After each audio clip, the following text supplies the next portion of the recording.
Yeah, so welcome everybody. My name is Steve Repasky. I'm a certified master beekeeper and author of Swarm Essentials.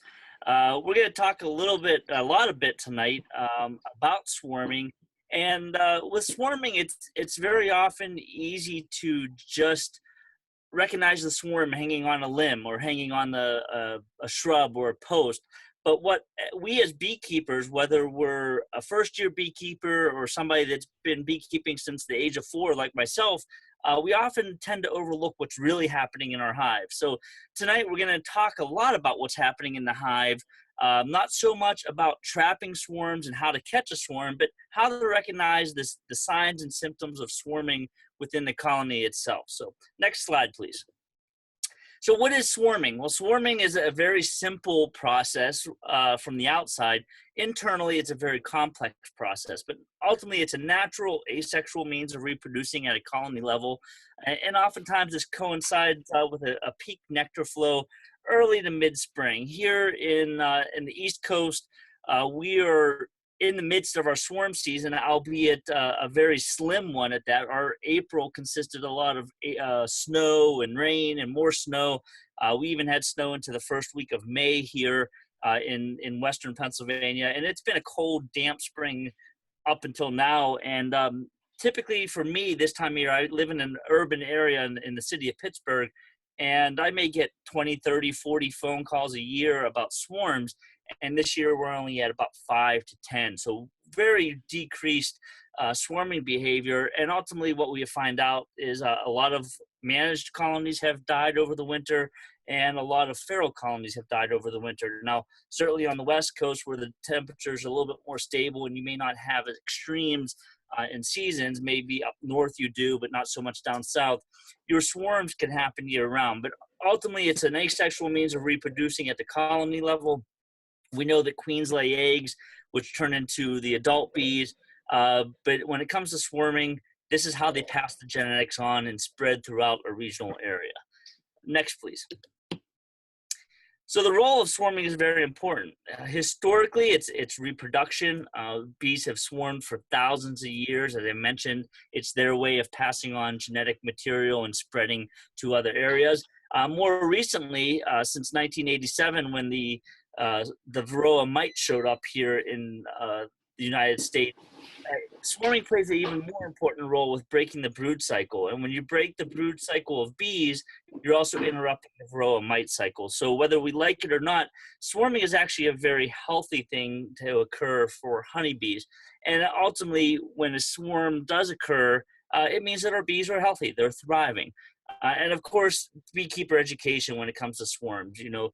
We often get excited ourselves as beekeepers, but ultimately, we can use it as educational tools. We always have the neighbors wanting to watch us catch a swarm and wonder if we get stung, and how often do we get stung, and how come the bees aren't attacking us? And of course, they're afraid that their little chihuahua is going to get carried away by the swarm and whatnot. So we take these opportunities to educate other non-beekeeping public, if you will.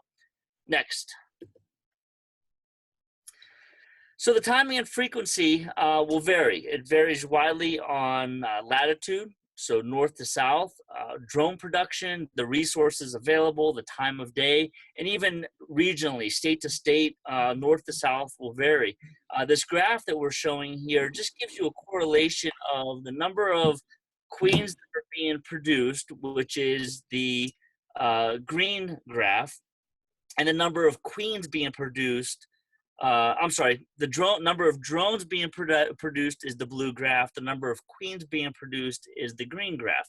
So when you overlap these things, what we see here, and again, this is based on East Coast data, we're seeing an increase in production of drones beginning in mid-March, peaking around the beginning of May, dropping off in June, July, and then increasing in July and August. And that's with the blue graph. And of course, corresponding to that is the green spikes in May and June, and again a little bit in July. And this is the production of queen cells. So we're seeing a production of drones prior to the production of queen cells. And these are a couple of things that we want to remember as we go through this presentation tonight as to what these indicators mean. So certainly we see a lengthy swarm season, but ultimately its peaks around the third week of May, tapers off, and we'll get a couple more swarms in July and August. And we'll talk about time of day as well a little bit later in the presentation. Next, please.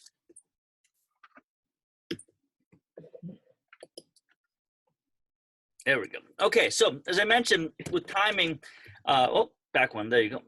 Earlier in the south, later in the north, these are 4 graphs that we have from New York, Pennsylvania, Arkansas, and Louisiana, just showing you the frequency of swarms and how condensed the swarming season is.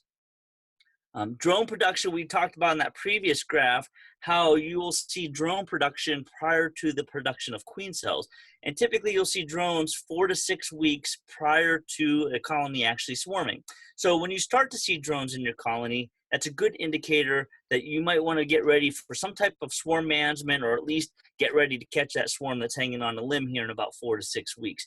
Environmental signs are very important too. Here in the East Coast, dandelions is an indicator. When dandelions pop out here in Pennsylvania, it's about mid-April, right around tax day. We could expect the peak swarm season to occur 4 to 6 weeks later, which is mid to late May.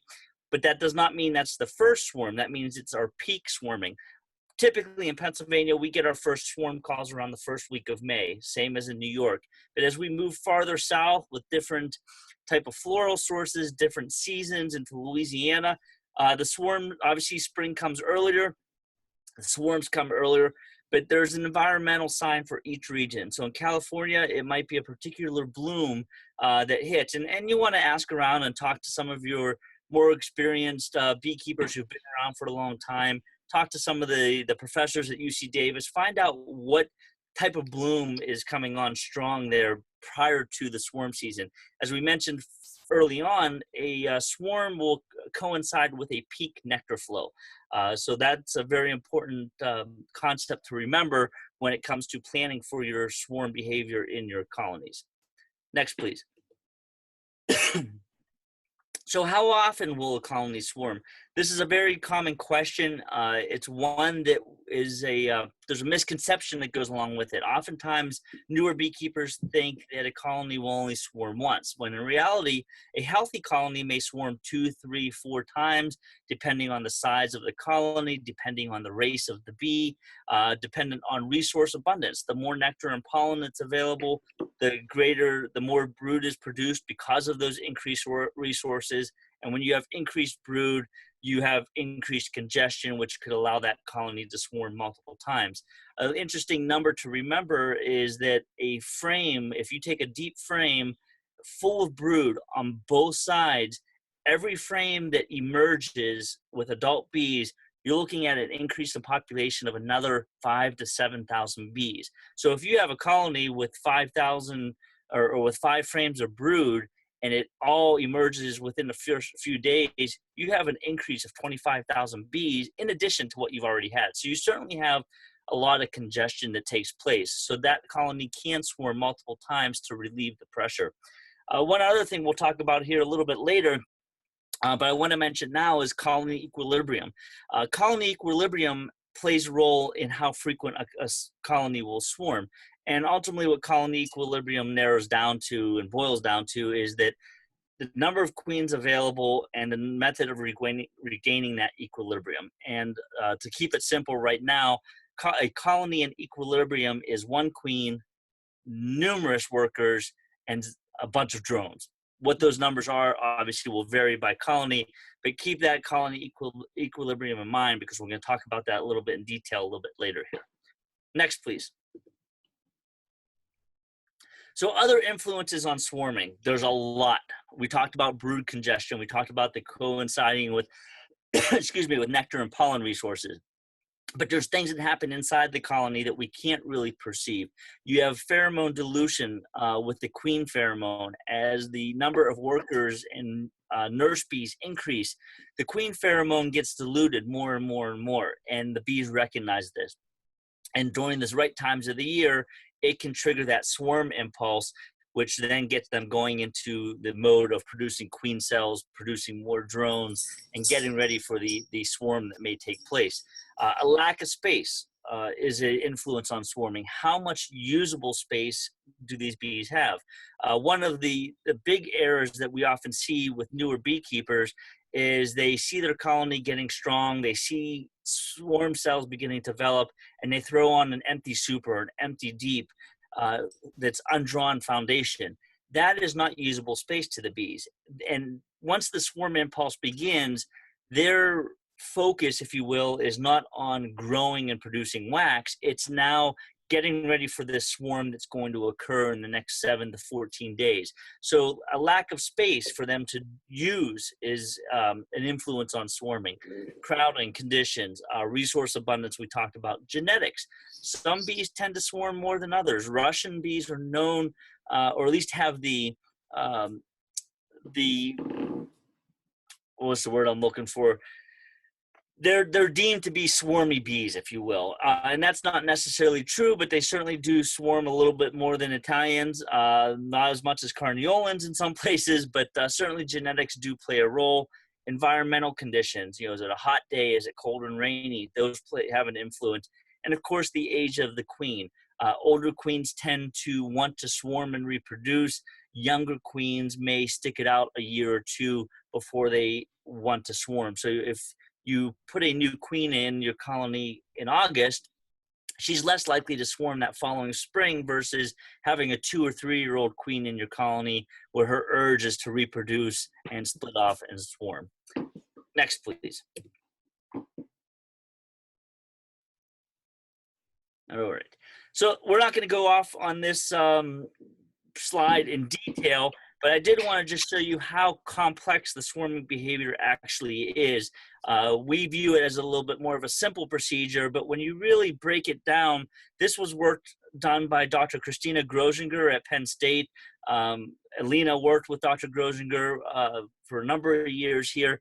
But ultimately, if you look at this graph and the orange or red in the middle there, we talk about the preparation of swarming, the swarm exodus, the migration, the bivouac, the swarming migration and colonizing a new nest. These are all segments that take place. And when you look at the preparation of the swarm at the beginning, the changes in colony condition is something we can take a look at as beekeepers. We see a decrease in brood production about 7 days prior for swarming. This decrease in brood production is a result of the queen being chased around. She's not laying as much. They're trying to slim her down, get her into flying condition. The workers will begin to engorge themselves with honey. So instead of utilizing that honey to draw wax, they're storing it in their honey gut and just holding on to it for use at their new home. You'll see mass queen rearing, the production of queen cells. The queen will stop being fed, and you'll see this huge influx of population growth because of all the brood that's emerging. What we can't see, or maybe we're not privy to because we don't live in the hive, is all the information that's happening below that, the vibration of the queen, the piping of the queens, the workers, waggle dancing, buzz running.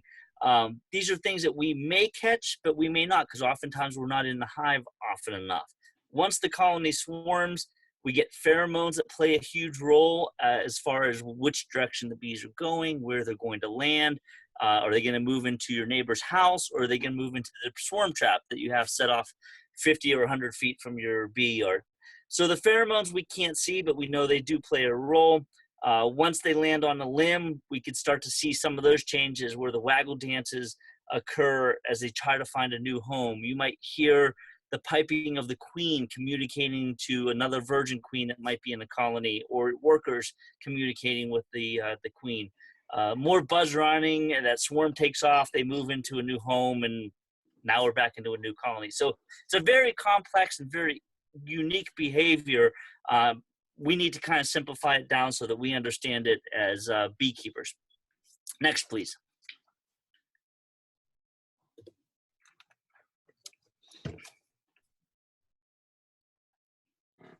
There we go. All right.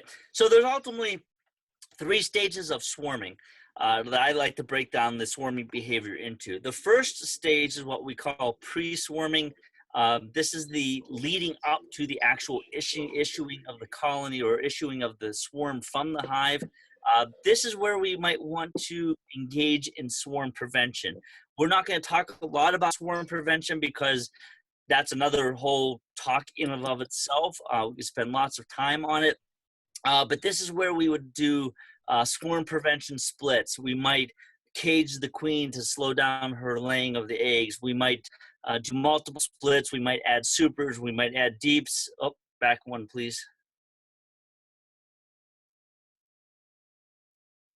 Oh, the other way. One more. There we go. Oh, too far. There we go. All kind of good problems here tonight. No problem. So the pre-swarming is that segment. The next segment we move into is active swarming, and this is where we talk about swarm mitigation, or where I say, okay, my colony swarmed. Now what do I do? What's happening in the hive, and how do we manage it? And then, of course, post-swarming is the aftermath. The swarm took off. Now we need to figure out how do we get this colony back into equilibrium. Next slide, please. All right, so the pre-swarming, the preventions I talked about, not a whole lot that we can do prevention-wise as far as stopping a swarm. Once that impulse begins, it gets very difficult to slow them down. It can be done, but we need to stay ahead of the bees. And oftentimes, as you've probably experienced as beekeepers yourself, we seem to be 2 days behind them. They're always one step ahead. We're 2 days behind, and it just turns into a mess. But with pre-swarming, timing's critical. A few days can mean a successful prevention, or it could be an exercise in futility. Ultimately, again, we have to remember timing and resource abundance and how it coincides with swarming. And what we want to think about with this swarming behavior and pre-swarming is that it occurs 4 to 6 weeks prior to the first swarm, but no later than the time of which viable queen cells appear. So what that means is that in the spring, leading up to swarm season, as long as we're not seeing queen cells with an egg in it, we could still do some swarm control without having risk of that colony swarming or doing something that's going to cause us to be behind as a beekeeper in terms of making splits and things along those lines. However, as soon as those first swarm cells appear and there's eggs laid in those swarm cells, the battle begins. And that's where we have to really stay ahead of the bees, and it does make it difficult. So 4 to 6 weeks prior to the swarming period is when we want to think about prevention. None of this is an absolute or required management skill. There's nothing wrong with letting your colony swarm. However, if you are in an urban area, swarming is something you want to be concerned with, because the neighbors aren't completely familiar with bees and beekeeping. And as much as we enjoy a swarm and really take it in and get all excited about it, the neighbors aren't so hot about it. And we need to sometimes manage our colonies to minimize that swarming behavior. And of course, there's also the schools of thought where when you have a swarm, you lose honey, you lose brood production, and it sets you back. So it depends on what your goals are as a beekeeper, whether or not you need to have some type of prevention. There's various schools of thought on prevention, and as I mentioned, it's a whole nother topic in and of itself. Next, please. So some of the important items to consider when we are talking about this pre-swarm period is the timing of the blooms in your neighborhood. Here in Pennsylvania, I talked about the dandelions. That leads up into the apples and the fruit trees. And then once the black locust and some of these other trees start blooming, we could really pay attention that we're going to be getting swarms left and right. So paying attention to the timing of specific blooms in your area are very important. What are your historic swarming dates in that local area? As I mentioned, here in Pennsylvania, May 1st, I can guarantee you I get a swarm call every single year. In California, it might be March in one part of the state. It might not be till June in the northern part of the state. So you need to talk to your local beekeepers and find out what's going on in your local area. And of course, internal hive observations. Are you starting to see the construction of queen cups? Not queen cells, just the beginnings of the cups. The production of drones. These are all internal hive indicators that say, hey guys, get ready. We need more equipment. We need more space. We need more comb. Let's do something. Next, please. So observations are key, and this is where we talk about what's really happening in your colony. Oftentimes, many beekeepers are too late when it comes to preventing a swarm. We like to get in there, we see swarm cells, and we take our hive tool and we cut them off and say, okay, my colony was going to swarm, I saved the colony. And oftentimes that reaction is too late. Once the queen cell is capped off, that swarm is gone. A colony will issue a swarm the day of or the day before that queen cell is capped. So cutting off queen cells may put your colony at risk because they may not have the resources to create a new queen. And now you've put yourself at risk as a beekeeper trying to put things back together, if you will. So before we react, we want to think ahead and ask ourselves some questions. Again, beginning that swarm management or that swarm prevention 4 weeks prior to your swarm date, or in this case in Pennsylvania, when dandelions begin to bloom, is a key thing. And I mentioned purple-eyed drones here. Purple-eyed drones is one of those universal indicators. Doesn't matter where you are in the United States or Canada or the world. When you have purple-eyed drones being produced, you could look at the biology of those honeybees and think ahead and recognize that, okay, drones are produced before the queen cells are produced. So if I'm seeing the production of purple-eyed drones, when you look at the biology of drones and look at the biology of queens, the timing is such that the two of them will be ready for mating roughly at the same time. So for instance, if I open up my colony and I see purple-eyed drones, those purple-eyed drones are about 15 to 16 days old. We do know that drones emerge at day 24. It takes another 7 to 10 days for them to mature. So if my purple-eyed drones are day 15, it's another 10 days before they emerge as an adult, and then another 10 days before they're sexually mature. I'm talking 20 to 25 days out before I have a mature drone. Now I lay that over top of the biology of a queen, and if we start to raise a queen at day 1 with an egg, we know that it takes her 16 days to develop, emerge as an adult, another week roughly to sexually mature before she goes on her mating flights.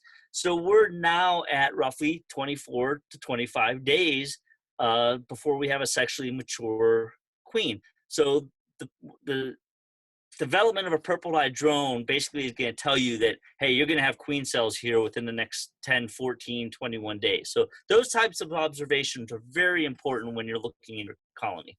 Next, please.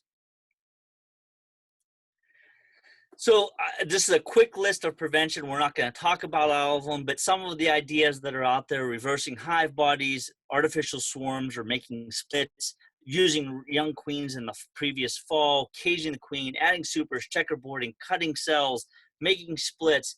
These are all ideas about prevention. Again, it's a topic in and of itself, but I encourage you to check these ideas out. There's 1,200 more ideas out there that you guys can incorporate, but certainly be aware of all the different ideas that are out there, some that work, some don't. For example, queen excluders. A queen excluder does not stop a swarm. It just delays it until a virgin queen can emerge. So check these out and keep in mind that there's a lot of ideas and techniques out there. Next, please.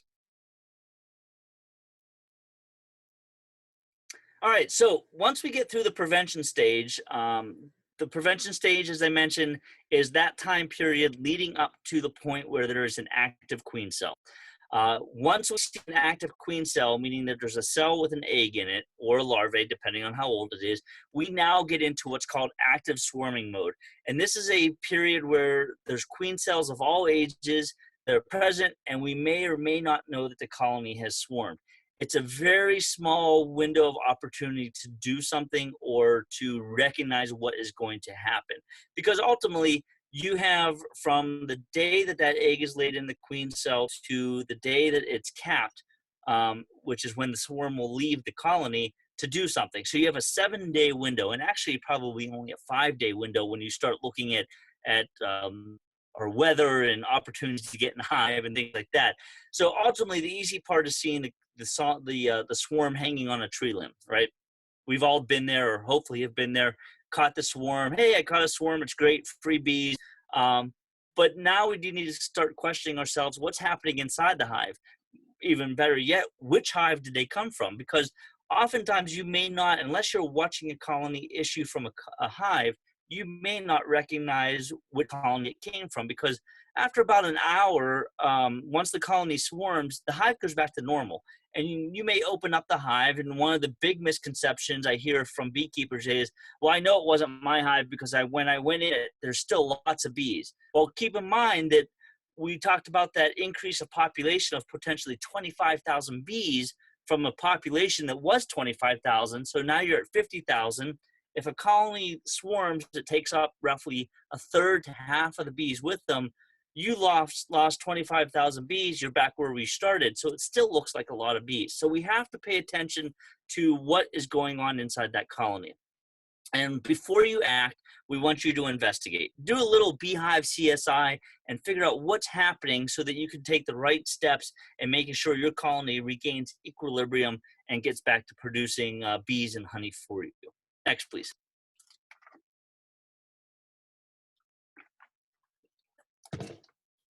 Okay, so this is what we often see, swarm cells, right? These cells are probably 4 days old, maybe 5 days old. Swarm cells are typically located along the lower third of a frame. If you're using a Langstroth hive, this is typically what you're going to see. If you're using a Warray or top bar hive, or even maybe foundationless, where the foundation is not very visible, you're just using kind of letting the bees do their thing, you may not find swarm cells on the lower third. You will typically find swarm cells along the outer edge of the brood. So keep that in mind when you're looking at frames where these swarm cells may occur. Again, in a Langstroth hive, usually, most of the time, 90% of the time, you're going to find them along the lower third. But more often in the foundationless systems, the Warray, top bars, you may not find them down at the bottom. You're going to find them on the edges of the brood nest. So swarm cells are always going to be on the outside edge of the brood, regardless whether it's in a frame or a foundationless type of a system. Next, please. So how do we estimate swarm development? As I mentioned, you want to do some investigating before you take any type of an action. So what evidence do you observe? Well, you want to look at the age of queen cells. Knowing the biology of the queens and how old each queen cell looks at a certain stage is going to allow you to estimate when the swarm may have happened, when it might happen, and what kind of opportunities you have to manage that swarming behavior. The development of new wax, and this isn't a very good picture, but on the right-hand side there, you see the top bars of some frames. And a lot of times when bees are really getting ready to build up and get into that swarm impulse, you'll see the production of white wax along the tops of the bars. Lots of fresh new wax being pushed, and a lot of times they're looking for space to draw out wax. And it might be a good time to add a super or another hive body at this point, but the indication that you're seeing new wax is something you need to pay attention to. Brood patterns. What do the brood patterns look like? Are you seeing continued growth, continual laying of the queen? Is that brood pattern slowly shrinking? Where are they putting the nectar? Is it going in the brood nest? Is it going in the super? Is it going on the outside of the brood nest? These are all things that lead to congestion, which starts that brood or that swarm impulse, and we want to pay attention to it. So the middle picture here is a beekeeper friend of mine that's tilting up a hive body and just looking for the development of queen cups or possibly new queen cells along the lower third of the frames. It's an easy, passive way of investigating. But again, as remember what I mentioned in the previous slide, those queen cells are not always at the bottom. They could be up along the edge of the brood nest. So this is a quick and dirty method, but certainly you want to get in a little bit deeper. And of course, the slide on the left is a picture of a queen cell that has been opened up, and in this we see an egg, which at this point we are in active swarm mode. Next, please. So key elements in understanding the age of these cells, the new wax, things like that, we have to remember that queen cells are traditionally capped at day 8. You can make the argument that they're capped at day 7 or day 9, but we use day 8 because it's a nice even number. It works well for what we're trying to get the message we're trying to get across. Primary swarms, which are the first swarms that come out of a hive, will issue from a colony the day of or the day before cells are capped. And for those of you that are not familiar with the word issue, it's the term that we use for a colony that swarms. They come out of a colony, they swarm out of a colony, they issue from the colony. So the primary swarm, which is the first swarm, usually contains the old queen or the mother queen. They will issue from the hive the day of or the day before those queen cells are capped. So if you see uncapped queen cells, there's a good chance your colony hasn't swarmed yet. If you open up your hive and there's several capped queen cells, at that point you could assume that your colony has swarmed, and now you start looking at the backfilling of the brood nest with nectar, what's the age the queen cells are, and kind of lead you in the direction of where you might want to go with that colony. How many queen cells are present and what development stage they are in, that has an influence on how many times your colony will swarm.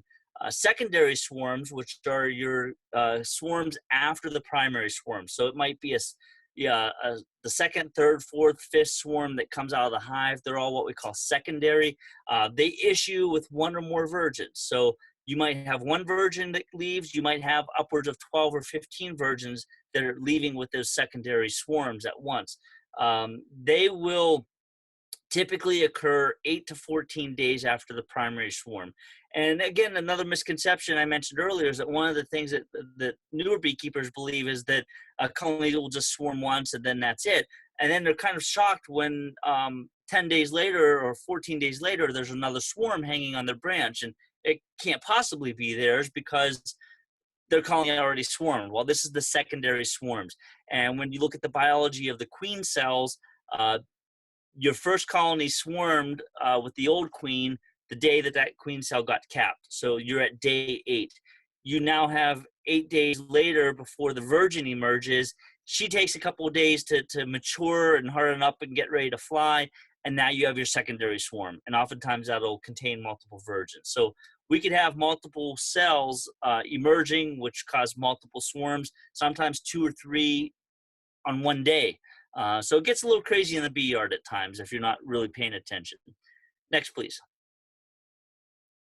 All right, so that ends the active swarming period. As I mentioned, it's a very short time period. It's basically your first 7 days from the start of a queen cell to the time that swarm issues from the hive.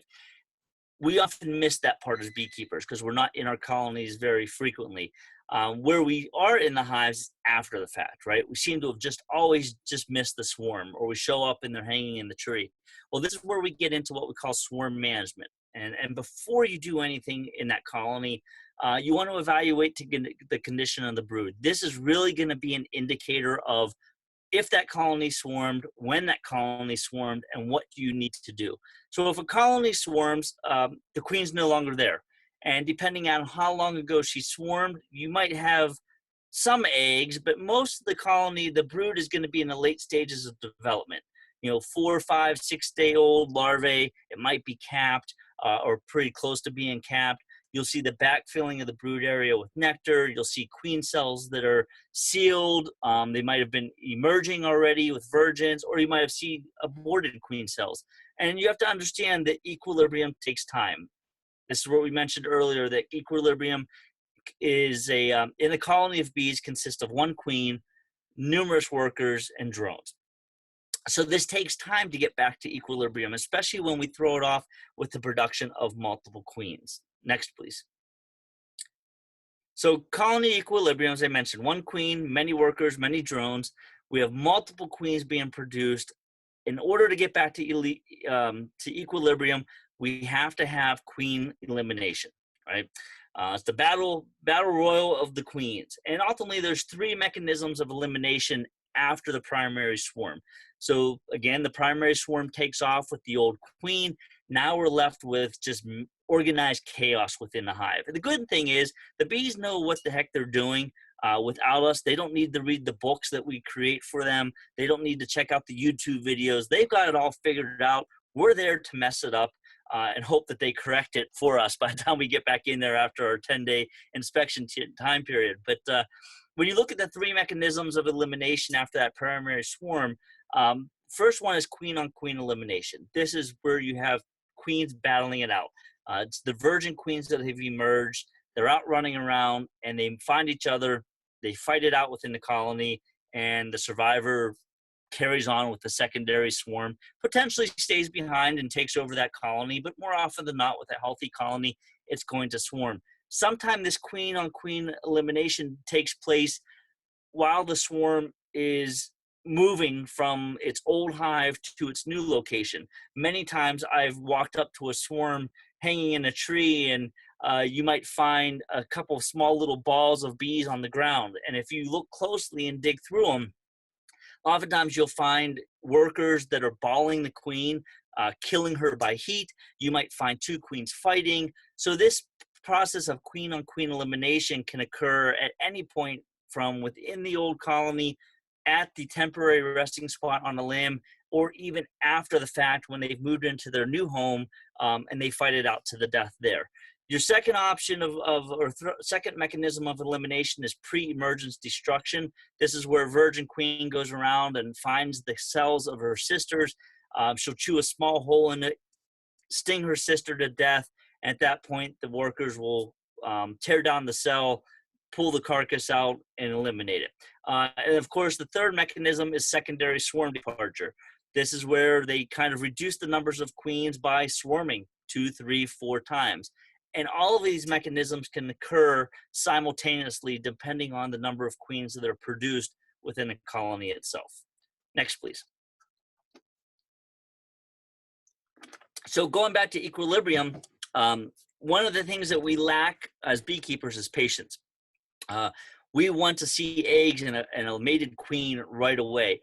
And we have to remember biology. We have to remember that equilibrium takes time and that the mating process takes time. So just a little chart here to show you how long we have to wait before we might see the presence of eggs from a mated queen. And just to skip past the day-old larvae and 40-hour queen, let's just say that we had a queen cell that was recently capped. The primary swarm took off. That cell is now capped at roughly day 8. Doing the math, we have to wait a week for her to finish developing. She emerges. We have to wait for another week for her to mature a little bit more, go out on her mating flight, come back, start laying eggs. We're looking almost at 3 weeks after our original swarm before we might see laying eggs by the queen. So it can take time. I raise lots of queens. I sell lots of queens. I probably don't sell as many as I could because I'm a bad salesman. I often get calls from beekeepers to say, hey, my colony swarmed 2 weeks ago. I'm queenless. There's just nectar everywhere. There's no eggs. There's no brood. I need a queen. And I often talk them down from the ledge and say, hey, just give it another week, 10 days. If you're still queenless, give me a call and we'll take it from there. And oftentimes I get the call and they say, hey, never mind. I don't need the queen. There's eggs everywhere. So patience is a virtue when it comes to these, and we have to remember that equilibrium does take time. Next, please. So a queen cell, we talk about analyzing what's happening in the colony before we do anything. So we have to look at the age of the queen cell, and question one, is it viable? And how do we tell if it's viable? If it has an egg in it, if it has a larvae in it, we could assume that that is going to continue to be developed into an adult queen at some point over the next 8 to 12 days. And of course, looking at these queen cells, can you tell if there's already a queen in your hive? And you can tell a lot by just looking at the queen cell. Next, please. So here we have what we call a queen cup. We call it a queen cup because we can't really see inside that cup. If I turned it on its side and look inside there, I might find that it's empty. And at that point, it is not a queen cell. It's just a queen cup. Sometimes we call them play cups. Sometimes we call them practice cups. There's lots of names for them, but queen cup is all it is. It can be present at any time during the year. They build them, they tear them down. The important thing is that if it's empty, it's not viable at this point. It's not active. So we could almost ignore it. Oftentimes when I see them like this, I'll smash them with my finger just so that the next time I come in, I don't confuse myself and say, was that there or was it on the other frame? I can't remember. So I kind of eliminate them as I see them if they're not active. Next, please.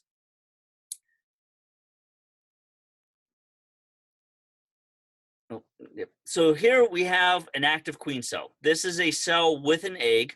As we know from biology, the egg of a queen that's laid by a queen, eggs are eggs for 3 days, and then they hatch into a larvae.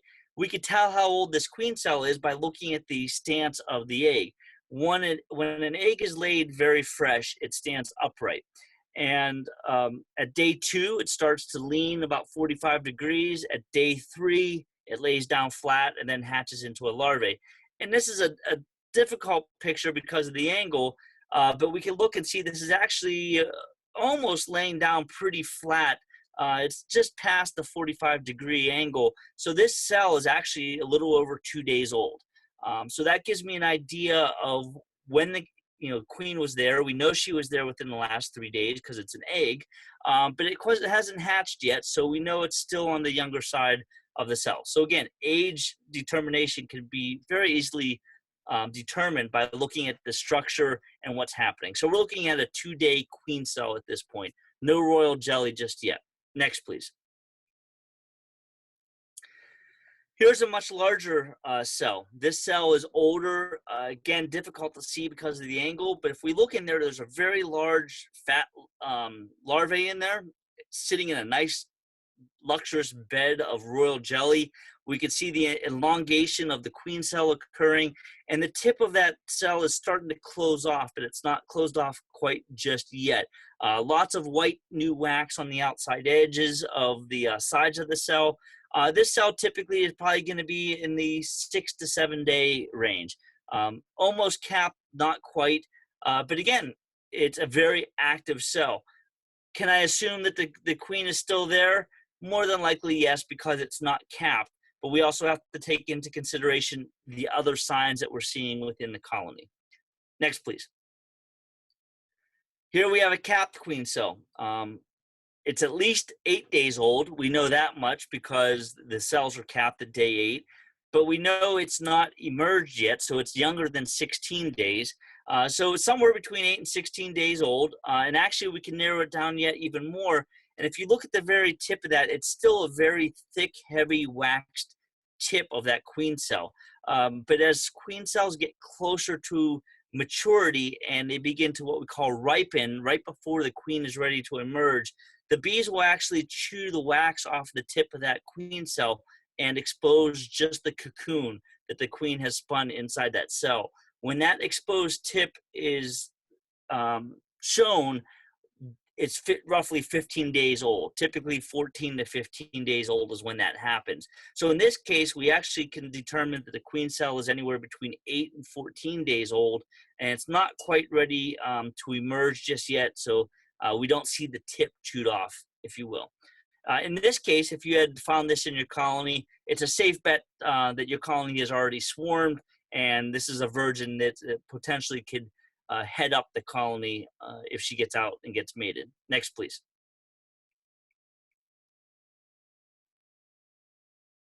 So here we have 2 emerged queen cells. How do we know that they are emerged? Well, you see the little flaps that are hanging there.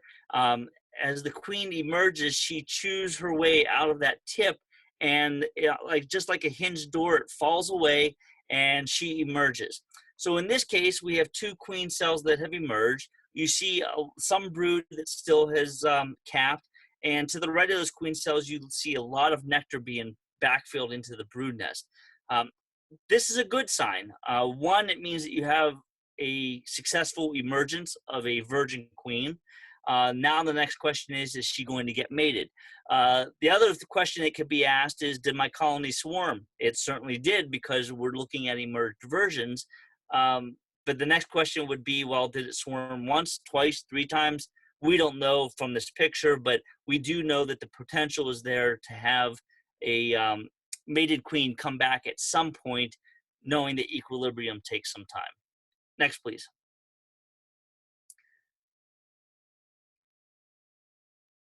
So in this picture, it's an aborted queen cell.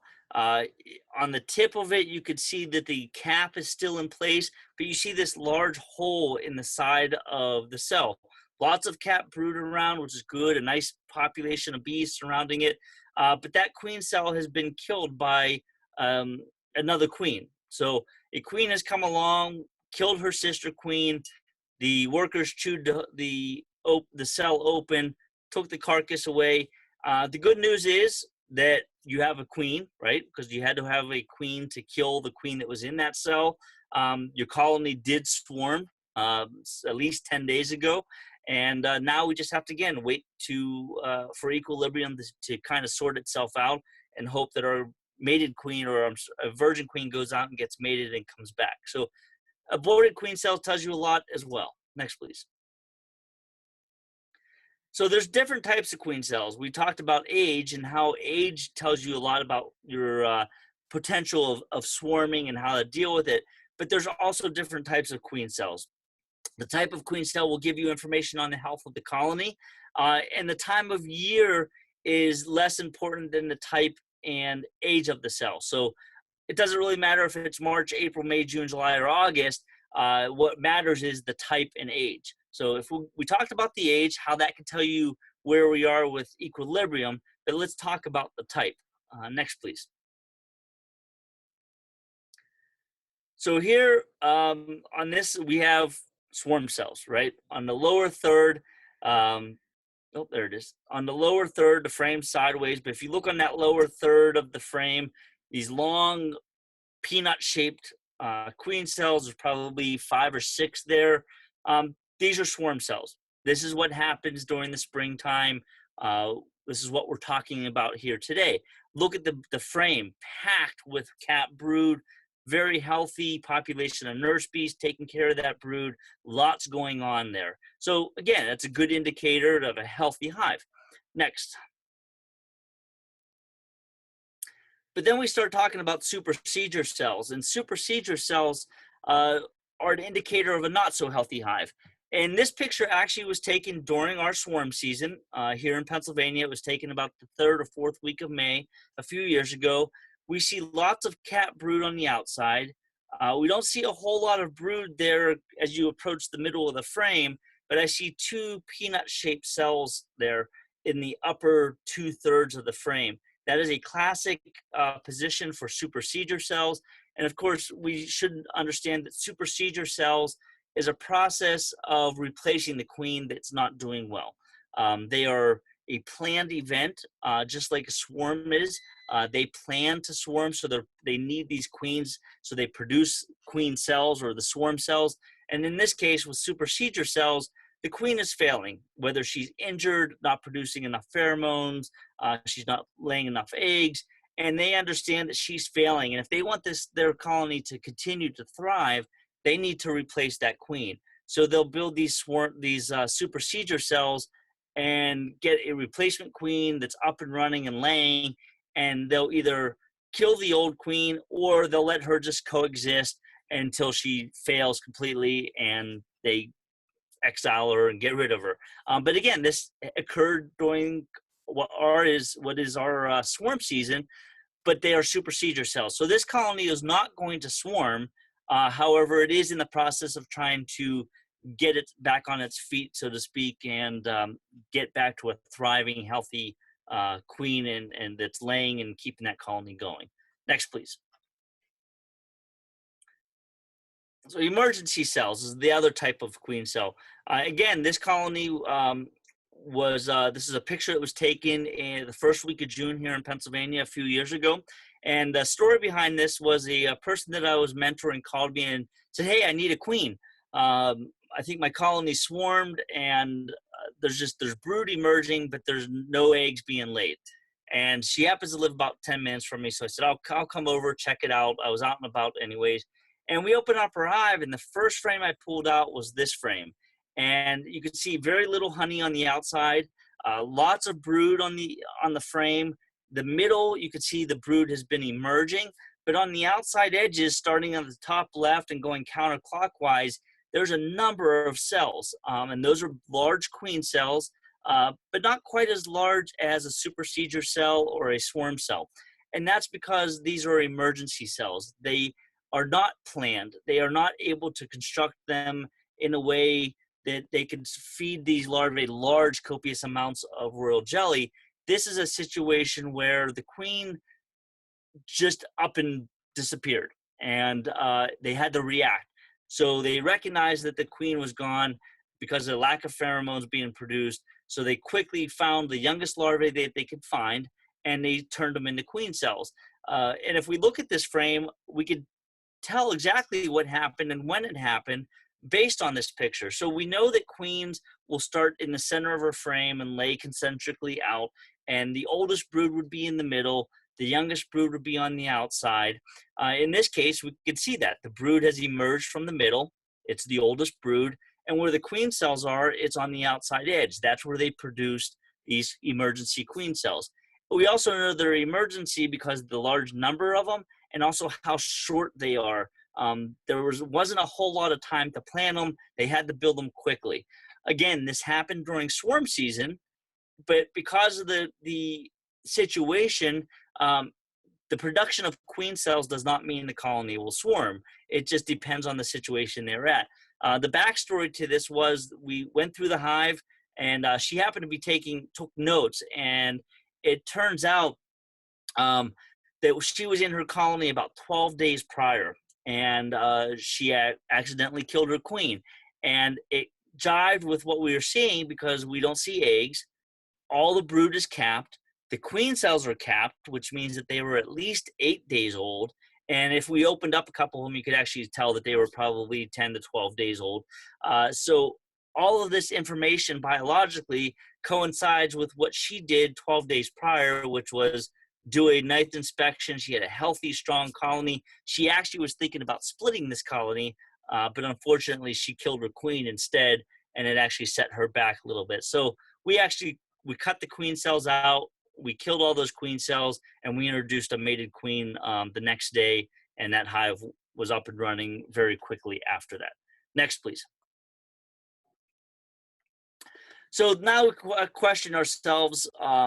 We look at these observations, we see what type of cell they are, how old those queen cells are. Now we have to ask ourselves, did they swarm? And if they did, when did they swarm? Observation, simple math, biology, very easy to determine when and if your colony swarm by just keeping these things in mind. We know that the development time of an egg and a larvae is roughly 8 days to capping. Day 8 is that magic number of capping with honeybee biology.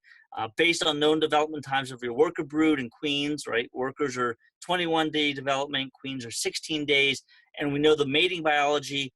We can narrow all this down and say, my colony swarmed X number of days ago.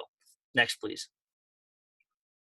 So looking at the biology here, if we have open brood present, meaning eggs and young larvae, typically you can really guess easily that colony swarmed very recently, especially if you have capped queen cells present. So 0 to 4 days if you see open brood. If all of your brood is capped, but there's no open brood, we know that it takes 8 days, right, to cap brood. We could assume that they swarmed at least 5 or 6 days ago, depending on the observation of the other frames. If there's no brood at all, because it all emerged, and you might see some swarm cells that were being torn down or aborted, we know that colony swarmed over 3 weeks ago because it's a 21-day cycle. That queen stopped laying eggs, 20 days ago or 18 days ago, and the new queen has not started laying yet. And of course, the oh so popular multiple eggs and cells, which we all love to hate to see, that's a laying worker situation. They swarmed 28 days ago or longer. The new queen never came back. She's not mated. The workers are now laying eggs, and we are into a situation that is very difficult to correct. Next, please. So looking at the frames and taking in that chart and the biology, we could try to figure out what's going on. What stage is this brood in? How much open brood is there? How much capped, emerging brood? In this picture here, we have a ring of capped brood on the outside. We've got honeybee on that. But if you look closely in the middle, we have a lot of open space that's being backfilled with nectar where there should be eggs and larvae. Well, since there are no eggs and larvae, we could assume that the queen is gone. But the fact that the older brood is emerging and they're backfilling with quite a bit of nectar, because you could see the glistening there, we could assume that that colony swarmed probably 3 weeks ago very easily. And the new queen has not started laying just yet, assuming there is a queen in there.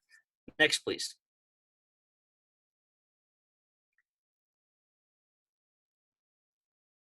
So a very similar frame to the previous one, but slightly different. Again, lots of capped brood on the outside.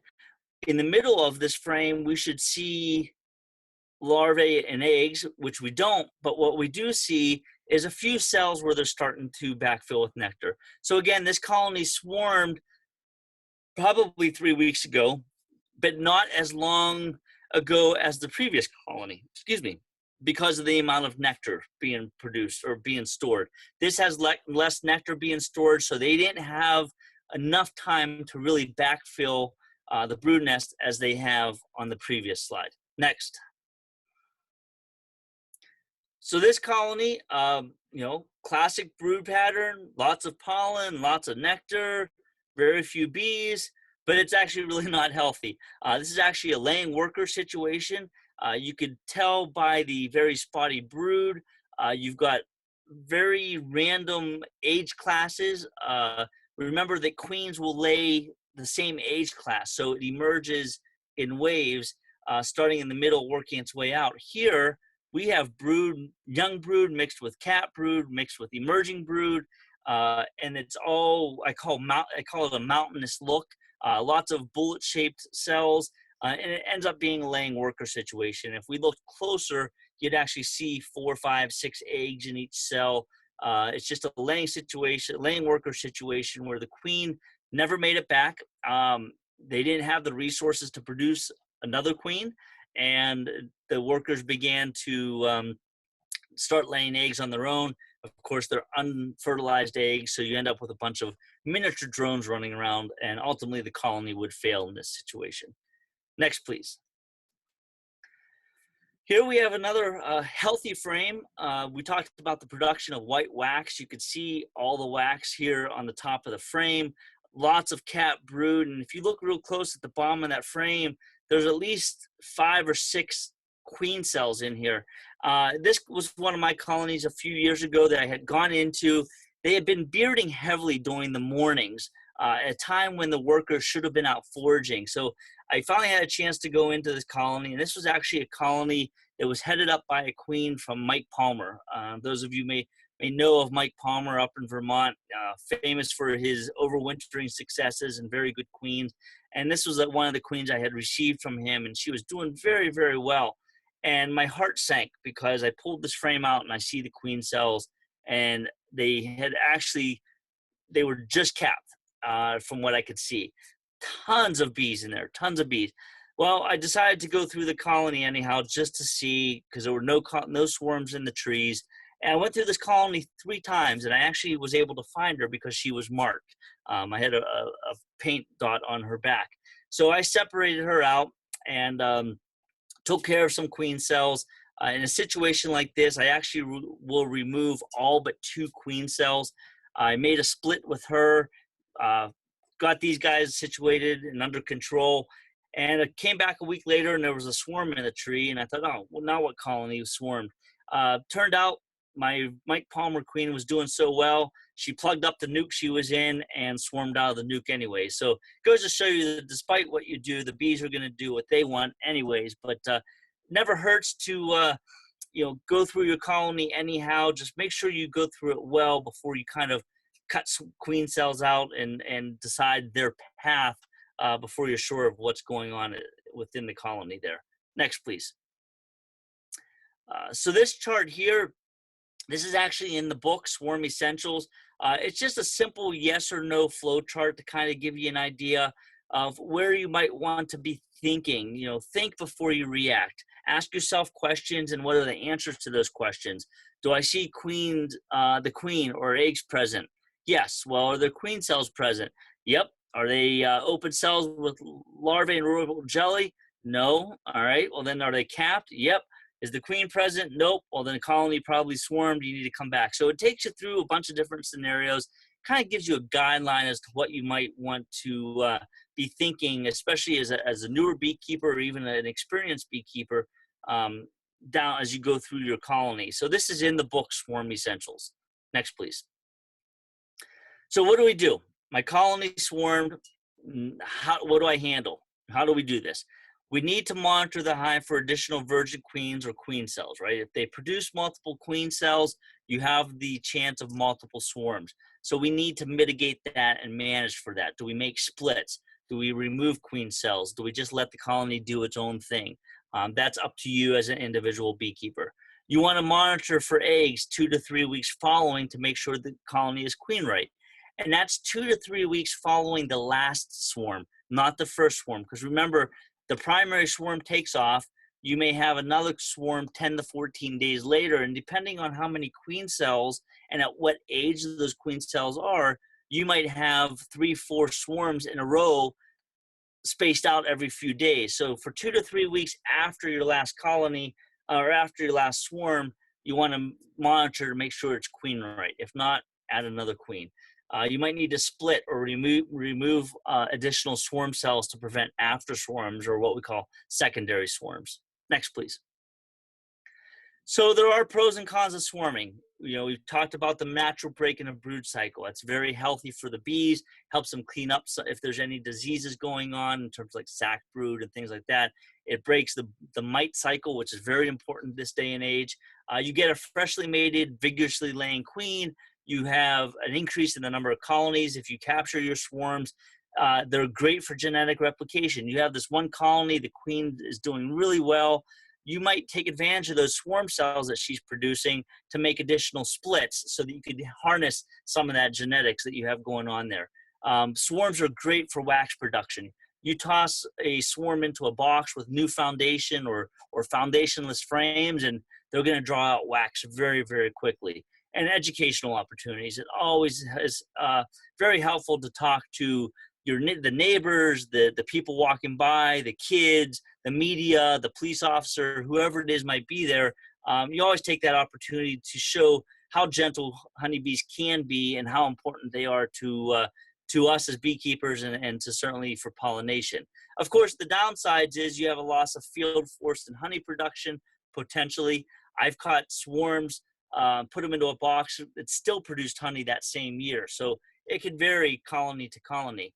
You have a delayed colony growth. So your colony swarms, it sets them back. You have to wait for that queen to get mated. Then she has to start laying brood. You have 21 days before they emerge. So it sets you back in terms of growth. And of course, you deal with the societal fears in urban areas.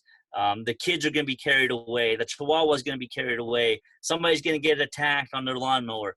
These are things that as beekeepers, especially master beekeepers, you're going to come across, and you'll need to be able to talk your way out of it, so to speak, and talk to people and say, hey, look, it's actually very gentle, very docile. Oftentimes I'll go into swarms without protective gear, depending on the gentleness of the colony, just to prove that they're not going to attack me for no reason. Next, please. Varroa dynamics, just to mention this briefly, Dr. Tom Seeley in 2012 did a study on colonies that swarmed versus colonies that did not swarm and how that affected mite drops and mite Varroa dynamics. In a colony that swarmed using a 48-hour natural mite drop, a colony that did not swarm had on average 226 mites drop in that 48-hour period. Colonies that did swarm had an average of 44 mites. And then if you look at an average sugar shake or an alcohol wash per 100 bees, colonies that did not swarm, 6.2 mites, colonies that did swarm, 0.9 mites per sample. So it does have an impact on Varroa mites, and that's a very important consideration when you're talking about what to do with swarms, how to handle your management within the colonies themselves. Next, please. What do we do with a swarm?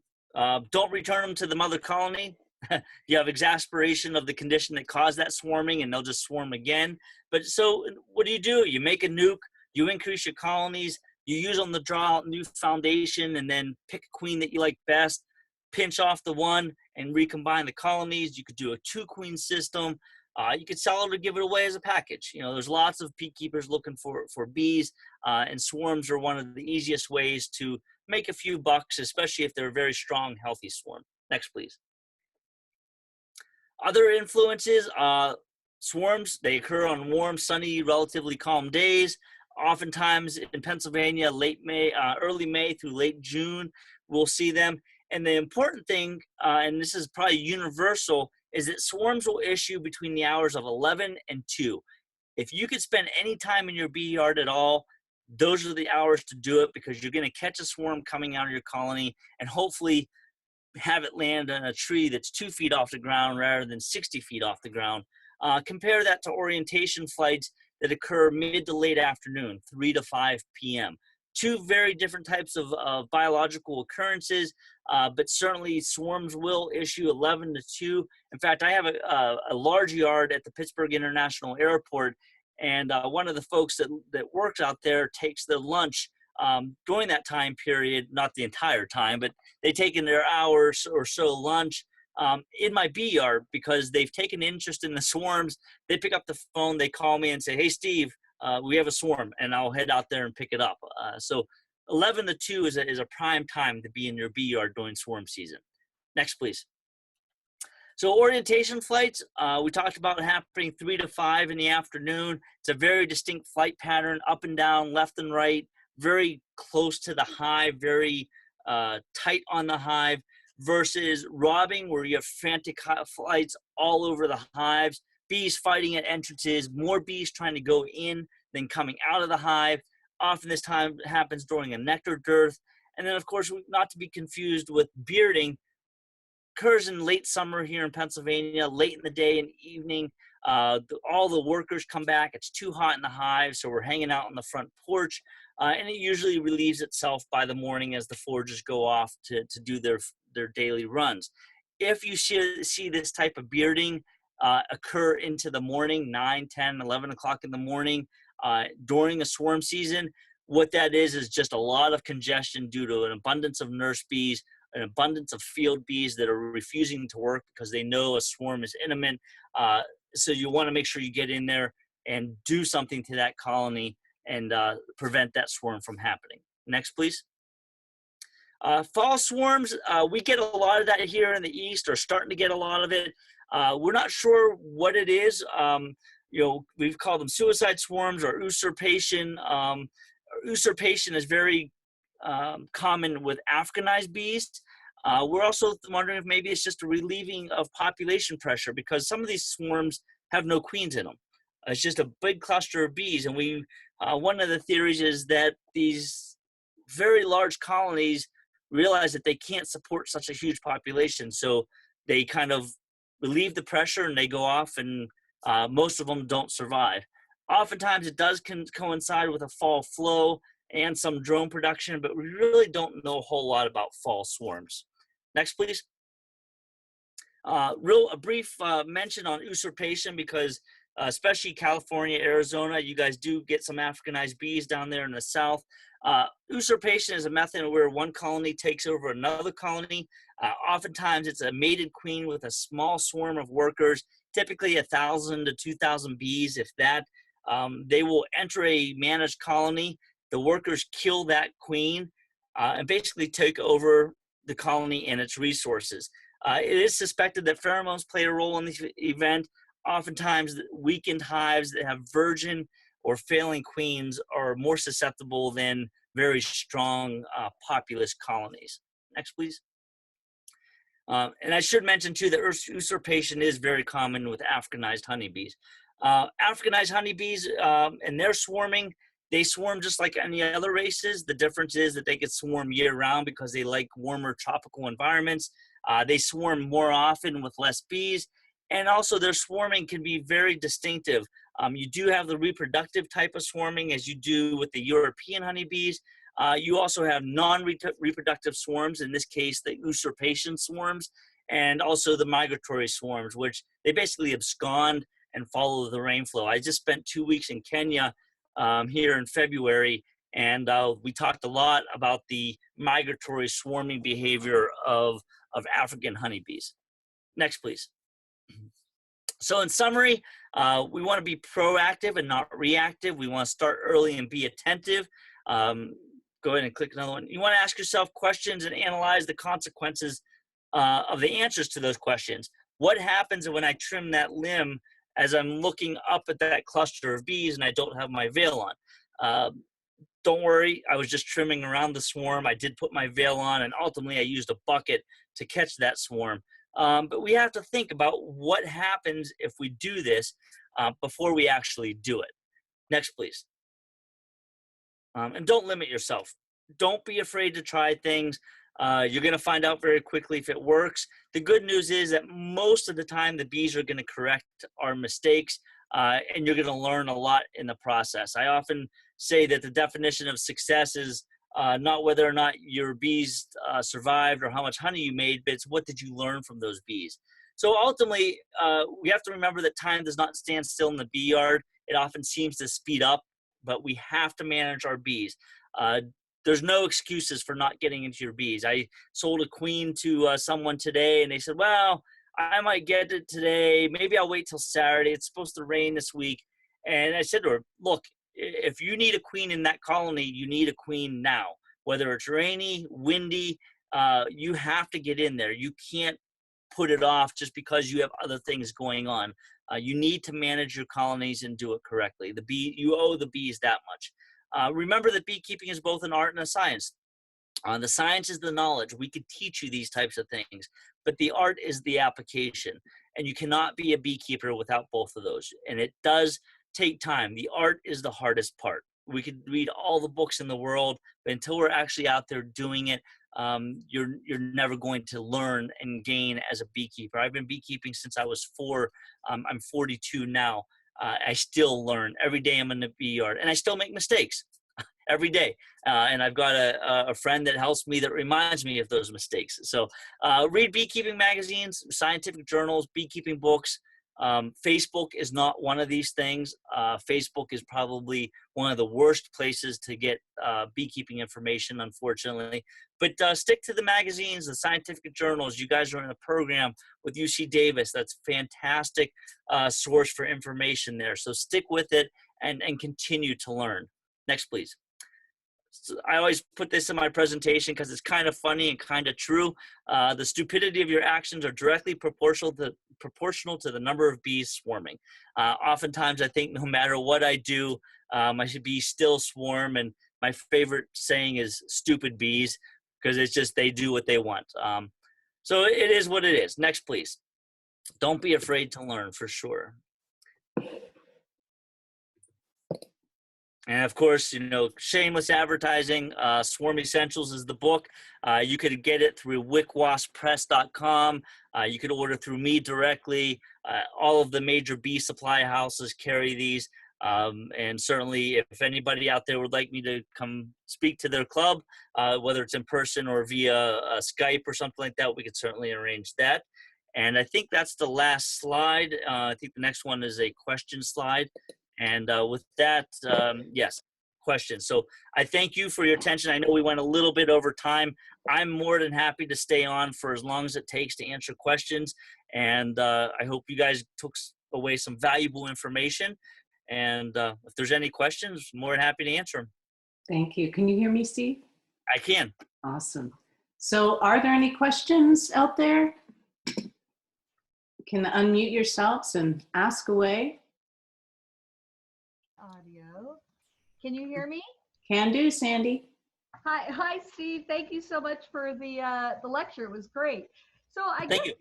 My question is, why do they cast secondary swarms and third, fourth swarms with virgin queens and things?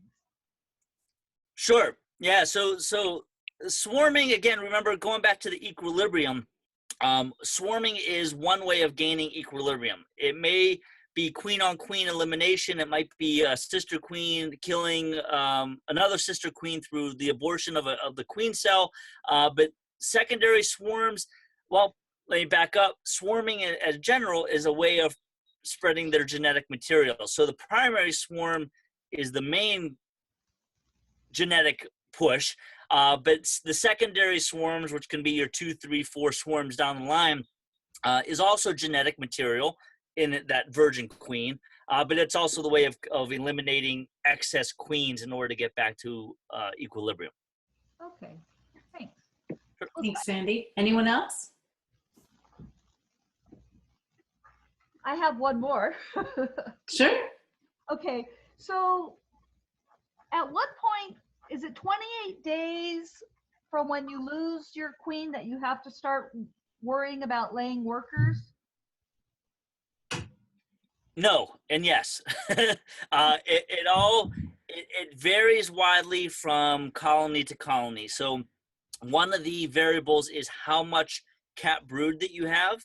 If you had very little cat brood left, in a long time period that you extend beyond that cat brood emerging, the greater your risk of laying workers. So for instance, I have a colony I just looked in yesterday.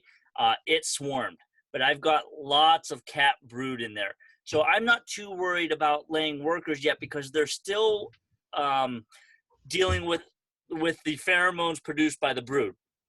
So there's the queen pheromone, there's brood pheromone, that all has an impact on how these colonies exist and co-evolve into laying workers. So you don't have a specific date. It's more of a relationship of how much cat brood, the population that's there, and how long ago they swarmed.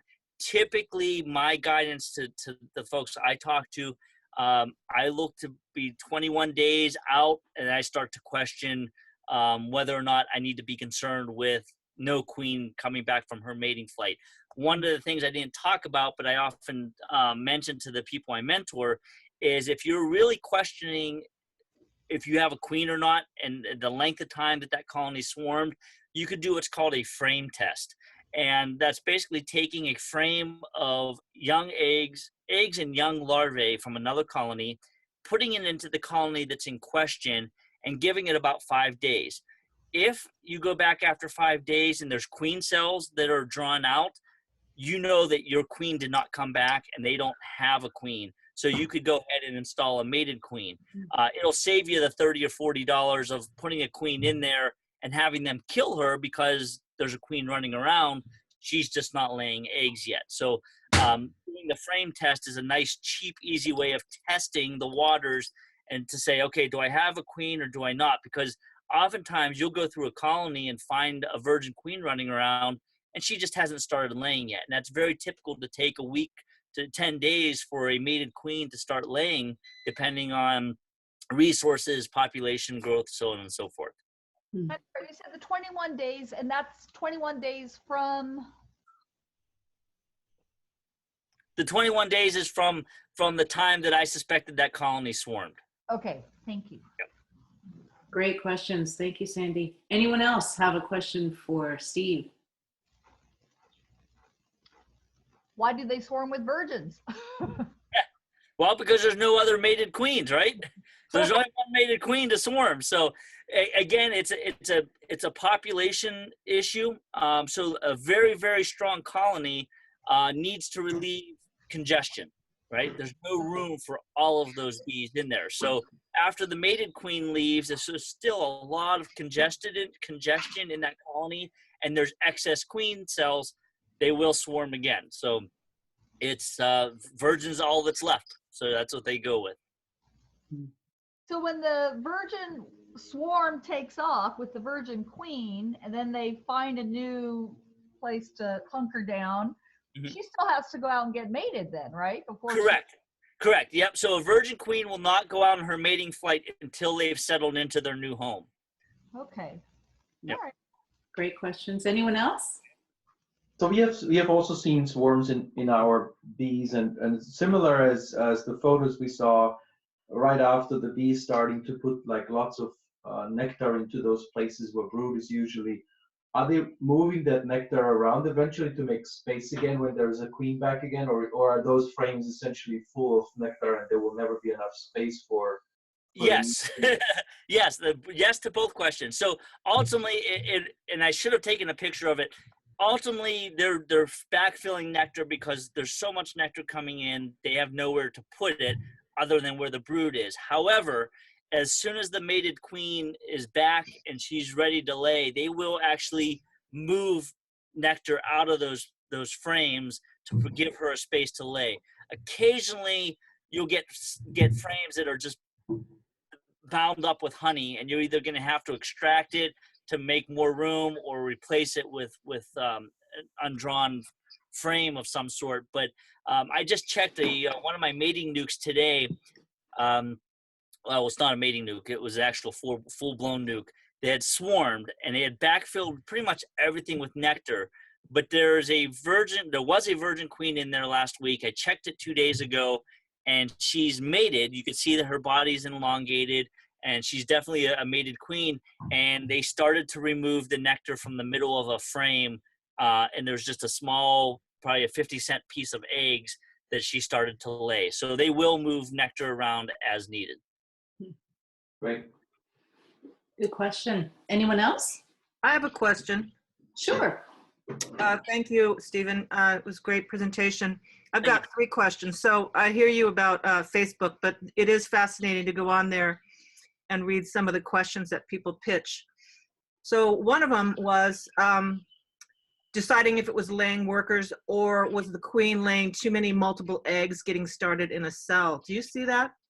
Where a queen is just multiple eggs in a cell and right. Yep. So that is a very simple answer because there's a very distinctive difference between laying workers and a new queen. Sometimes a new queen, as she starts to lay, will misfire and she'll lay 2 eggs in the cell, maybe 3, but 99% of the time it'll be 2 eggs in the cell, a single egg, couple doubles, couple doubles. That's very common until she gets control of her egg laying status.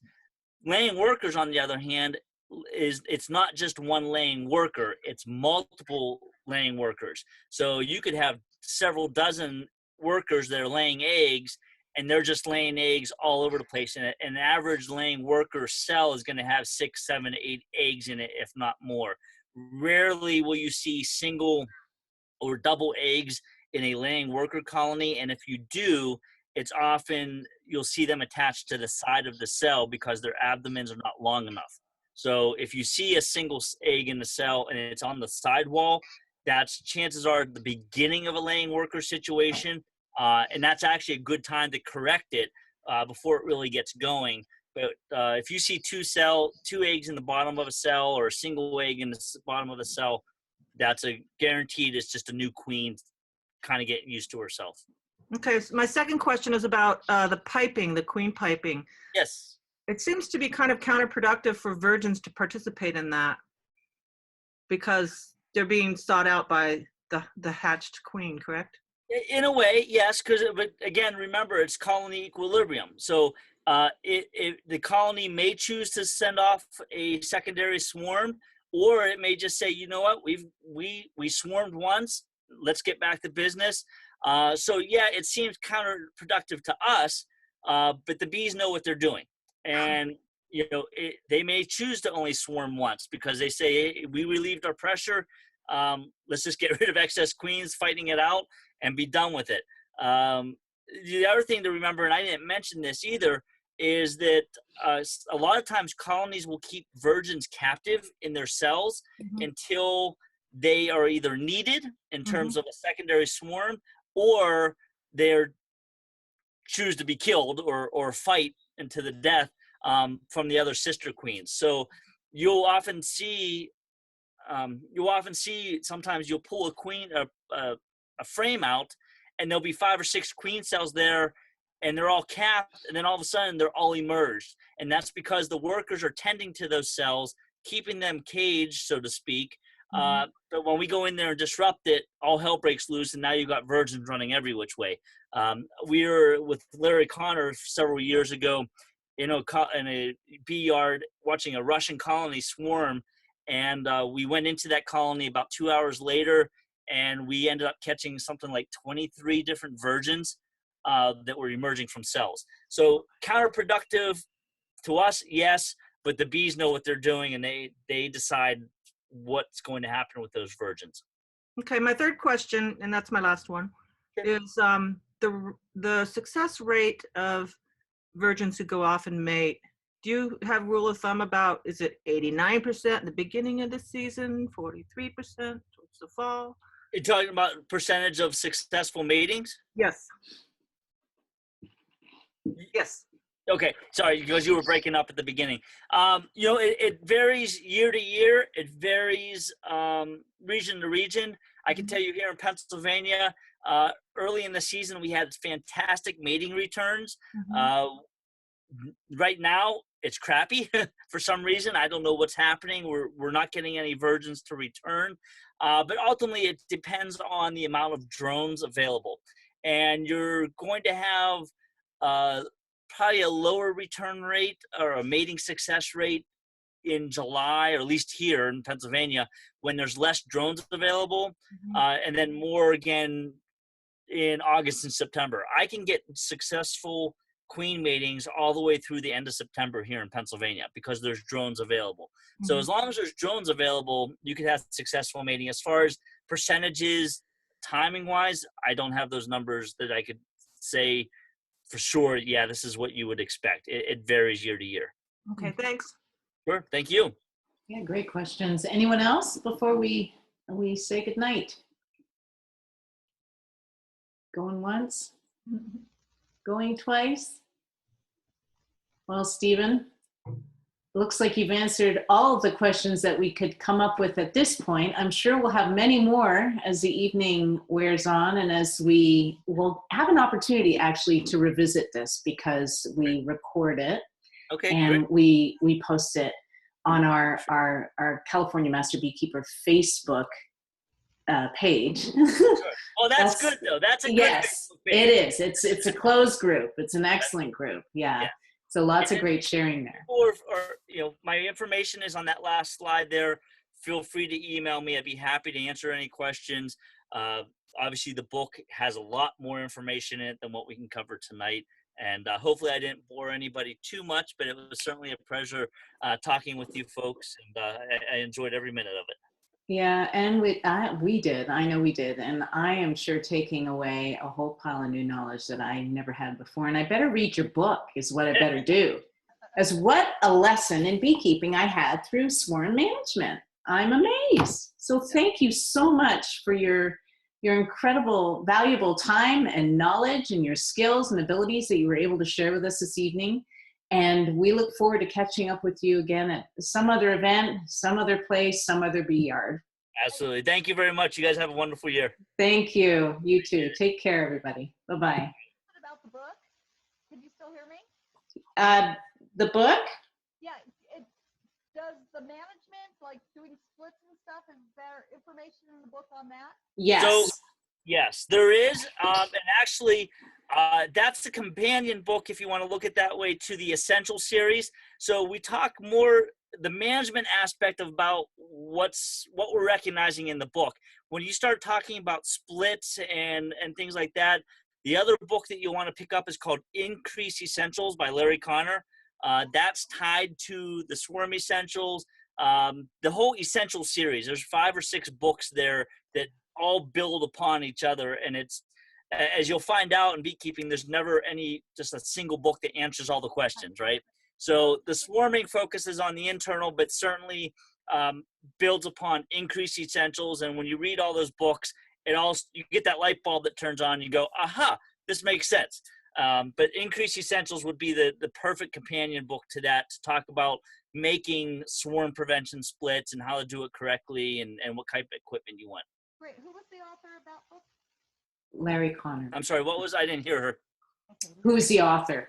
Oh, the author of Increase Essentials is Dr. Larry Connor. Yeah. And you could find all of these books, including my own, on it's called wickwas.com, WICWAS.com, wickwas.com. He has those books and many, many more, all very, very good. He's probably one of the ones that really focuses on books that are very practical, but very knowledgeable. And as a master beekeeper candidate for California, those are the books that you want. You know, queen rearing by Page and Laidlaw. You know, just those types of real in-depth science-based books that are really going to make you not only a very good beekeeper, but a supreme master beekeeper. Because as master beekeepers, you know, I'm certified through EAS.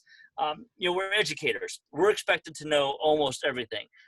We may not know how, you know, have never done a lot of it, but we need to know what's out there. And having that solid knowledge, science background, I can't express enough how important that is, because we're expected to be the experts. And not only be the experts, it helps us appreciate when we mentor people too, because it kind of takes you back a little bit and say, okay, this is the complexity of it. How do I break it down to a practical form for the new beekeeper or the 5-year beekeeper that don't quite grasp the complexity of the situation? So, but wickwas.com is a great place for a lot of books, a lot of resources.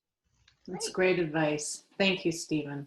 Thank And again, we appreciate your time. I know how busy you are with president of the Philadelphia Beekeepers Association. No. Philadelphia. I'm in Pittsburgh. Or Come on. Pittsburgh, rather. Sorry, and urban beekeepers as well. Out of yeah, Berg Bees. I'm the Berg past Bees. president of Berg Bees, which is in Yeah. Pittsburgh. I'm the Yeah. current president of the Pennsylvania State Beekeepers. I sit on the board of directors for EAS. I'm a past board member of ABF. Yeah, very busy, very crazy time of the year. But as I told Alina, you know, when she asked, I'm happy that I could do this for you guys. The time difference works out well because my life has settled down at this point, so my phone's not ringing off the hook. Lots of good things. I don't have to be in the bee yard. That's tomorrow at 6 a.m. So we're good. I'm more than happy to speak with you guys. It was a pleasure. Thank you. We wish you, your family, and your bees much health. Yeah. Have a great rest of the season. Thank you. You guys too. Good luck. Take care. Bye now.